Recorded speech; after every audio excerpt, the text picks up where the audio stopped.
कलेश। हाँ क्या है?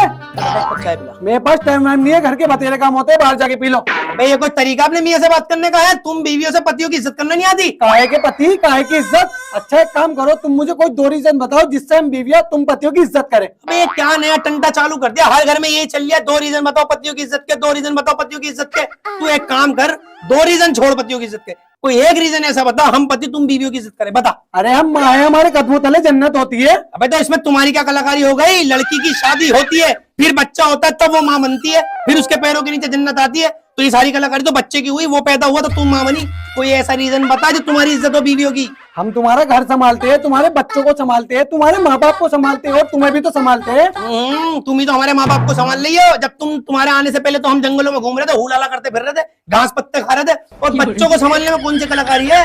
तेरे पति ऐसे जिनकी बीवी मर जाती है 3-4 साल बाद शादी के, वो अपने बच्चों को नहीं पालते क्या? और तूने घर कौन था हमारे सीमेंट से और चूने से बनाया आके? हम इसी में तो रह रहे थे।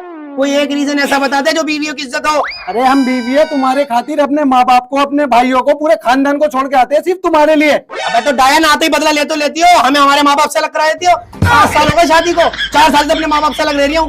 कोई एक रीजन ऐसा बता दे जो तुम बीवियों की इज्जत हो, बता। सोच ले डायन, सोच ले आराम से, सोच ले। कोई एक रीजन बताइए मुझे तुम बीवियों की इज्जत करने का, सोच आराम से सोच।